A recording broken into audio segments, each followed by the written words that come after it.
ମାମଲାର ପର୍ଦ୍ଦାଫାଶ କରିବାରେ ବଡ଼ବିଲ ପୁଲିସର ବଡ଼ ସଫଳତା। ଢାବାରେ ଖାଇବା ପଇସାକୁ ନେଇ ହୋଇଥିଲା ହତ୍ୟା। ଜାଗା ମାଲିକ ଓ ଢାବା ମାଲିକ ରଚିଥିଲେ ହତ୍ୟା ଭଳି ଘଟଣା।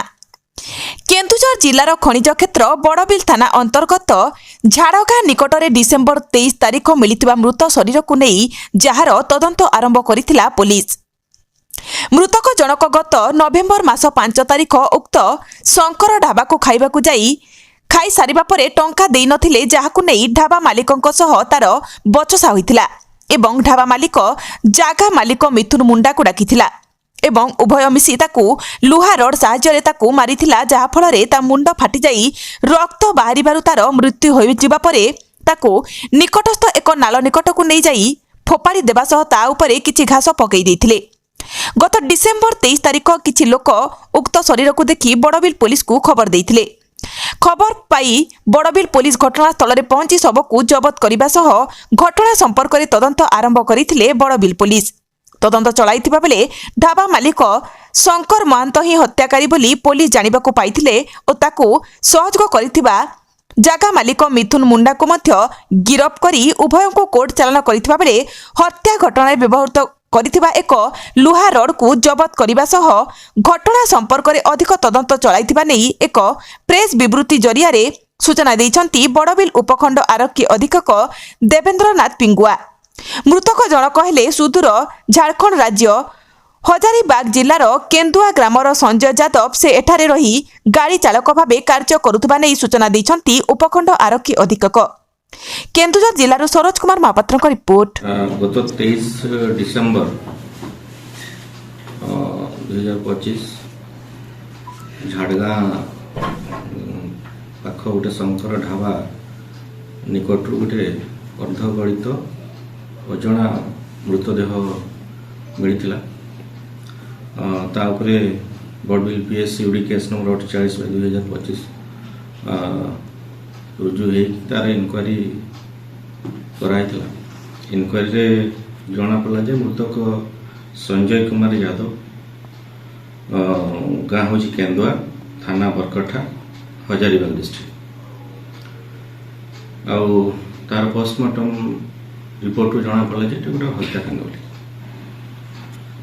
ତ ଗତକାଲି ତାଙ୍କର ପରିବାର ଲୋକଙ୍କର ଅଭିଯୋଗ କ୍ରମେ ବଡ଼ବିଲ ଥାନା case number 500 dated 29/12/2025 under section 238/103 Claus 1 3 Claus 5 BNS ରେ ଗୋଟେ କେସ୍ ରୁଜୁ କରିକି ପୁଲିସ ତଦନ୍ତ କରୁଛି। ତଦନ୍ତରେ ଜଣାପଡ଼ିଲା ଯେ ମୃତକ ସଞ୍ଜୟ ଯାଦବ ଜଣେ ଟ୍ରକ୍ ଡ୍ରାଇଭର, ସେ ପେଶାରେ ଜଣେ ଟ୍ରକ୍ ଡ୍ରାଇଭର। ତ ସେ ଯେଉଁ ଶଙ୍କର ଢାବାରେ ମଝିରେ ମଝିରେ ଆସିକି ସେ ଖିଆପିଆ କରେ ଝାଡ଼ଗାଁରେ। ତ ଗତ ମାସ 5 ତାରିଖର 5 ନଭେମ୍ବରର ଘଟଣା। ତ ସେ ସେଇ ଢାବାକୁ ଯାଇକରି ଖାଇଲା ପରେ ପଇସା ନ ଦେବାରୁ ସେ ଢାବା ମାଲିକ ଶଙ୍କର ମାହାତ ସାଙ୍ଗରେ ତାର ଝଗଡ଼ା ହେଇଛି।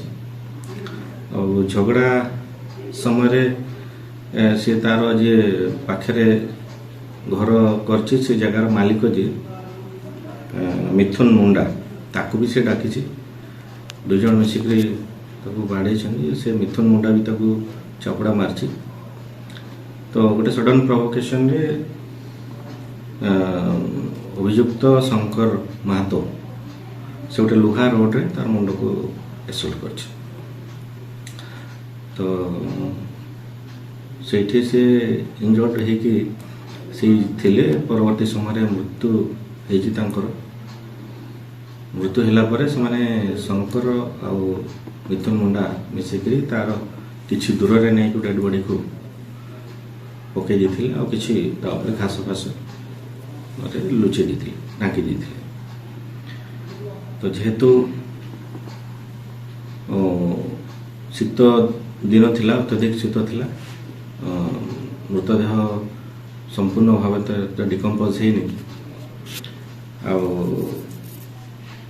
ଗତକାଲି ଅଭିଯୁକ୍ତ ଶଙ୍କର ମାହାତ ଯେ ଢାବା ଓନର ଆଉ ତାର ସହଯୋଗୀ ମିଥୁନ ମୁଣ୍ଡା 2 ଜଣକୁ ଆମେ ଗିରଫ କରିଛୁ ଏବଂ